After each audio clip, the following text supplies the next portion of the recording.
everybody, Teresa with Indigo Moon Arts, and we are in another video follow-up of previous videos. So we are talking about the bottle that I was working on yesterday in the Facebook Live. I had multiple bottles, so I was doing things at various times to help show timing without having to wait during the drying period. So I'm actually finishing the bottles. I finished the teal green one, and I'll be posting that one. Now we're going to finish the purple black one. And basically what I did is I added a beautiful embellishment. We're going to hit that with gilding wax. That's why we don't care about the higher lighted spots, which are the purple, added to the back. I thought that would be nice just for Easter. Anyway, and so I had just spray varnished the bottle before I put on the clay embellishments.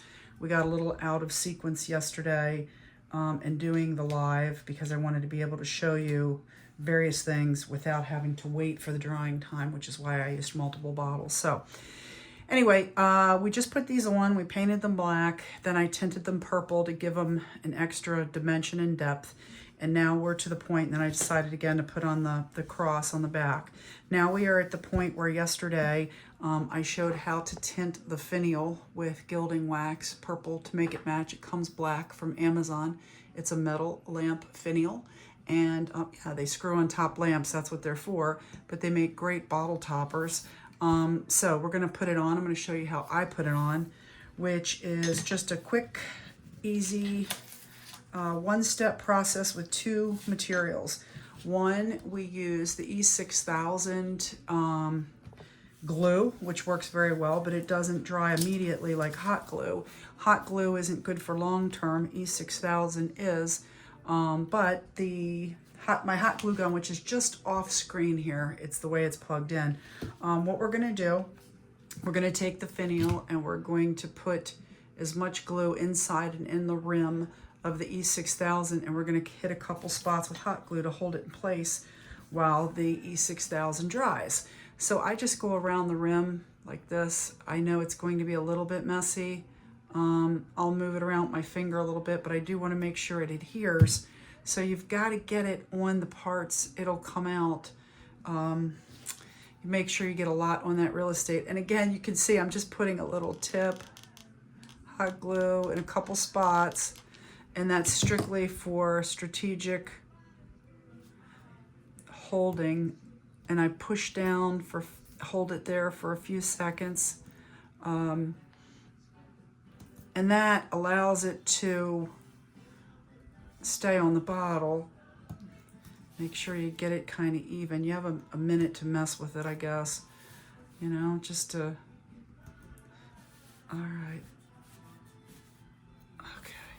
We'll clean that up. This is the only thing I don't like about the E6000. It makes this weird, and I'll probably paint that or whatever because it just, you need the glue. I tried not to use it, but it really is the best product for this long-term result. But it takes a minute to dry. The other thing that I sometimes use is cement clay, but I am gonna, sometimes I do this too. It depends on if I'm going to paint it or hide it. A little bit of extra help. You don't want your finial coming off, especially, I don't know if you're bottle sellers. If you're bottle sellers, you know, I have a little trick I use with shipping that I will share with y'all. I use toilet paper rolls and paper towel rolls. So I save it when my toilet paper runs out. Those cylinders work. Do I have one in here? They work really, yeah, I do. Yeah, and paper towels. If you use the metal finials, they work really great for protecting your, you know, I just crimp it and tape it, but they work really good. You can stuff toilet newspaper in them for making sure somebody doesn't pull the bottle out by the finial. The glue does work pretty well, but again, I mean, you know, it is just a decorative piece, and you don't want somebody lifting it by that. So anyway, ta-da! That was pretty good, right? Pretty quick. I like the height. I like the size. The lamp finials, they come in different sizes. You have to be careful when you order them. The ones that look like this pretty much come in this size, that specific look. There are other ones similar, but they come in smaller sizes, and I've gotten fooled by buying the wrong size before. So that was it. That's as easy as it is to put on. It works the same for the ceramic knobs. I just did one. Crystal, all the same. Now, there is a technique that can be used with, like I said, the cement clay if you don't have a lot of real estate or enough to glue to, but that's a different tutorial, of course. Let's move on to gilding wax. Okay. The gilding wax is that piece of the process that makes the embellishments look sort of metal-like. Where are my... there's my glues. Okay, got that. I'm missing... there's my findings. There's my frames. Where is my waxes? Waxes. Here we go. I'm missing something. I'm like, what the heck? Okay. So these are my waxes. I have a favorite. Anyway, I have multiple colors. I'll tell you what would be pretty, but I'm not going to do it. I really love the teal wax. We used that on the last bottle. This is my favorite. It's basically similar to an antique bronze or antique copper color. It works well for aging. It doesn't matter what color your bottle is. And I do this. This is so simple. But I use my fingers, which I do because I can feel it. I know how much pressure to apply.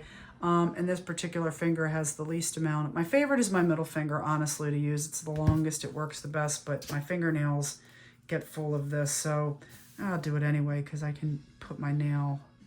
All right, so I get some on my finger, right? I usually just dab my finger to make sure I don't have a large clump. And then all you do is apply it to the tops instantly. Instant gratification, right? Wow, it just changes. It's so wonderful. It dries permanent. It's just a really nice product. I use Inca Gold products and Rub and Buff. I have purchased others and I have issues with their consistencies and stuff. Look at that. Instant gratification. It is fabulous instantly. It has depth. That little bit of purple that we put in there, you barely see, but all of that matters. It's like when you have your hair done. You go through that sitting time and all that expense for highlights and lowlights. It's the same thing. You're giving this definition. You're giving it subtle hues and tones that you don't always see, but all together make a beautiful, beautiful piece. Isn't that gorgeous? Absolutely gorgeous. Yeah. Now, sometimes I will also do this. I will take a stippling brush. All of mine are dirty at the moment, so just take that off my finger. All right, let me get a napkin. Hang on. Paper towels are behind me. All right. I'm going to dry my brush. All right, deeply. You dry your brush from the metal out, just so you know. Don't just focus on the tip. All your water, because of gravity, gets caught up there, right? Okay.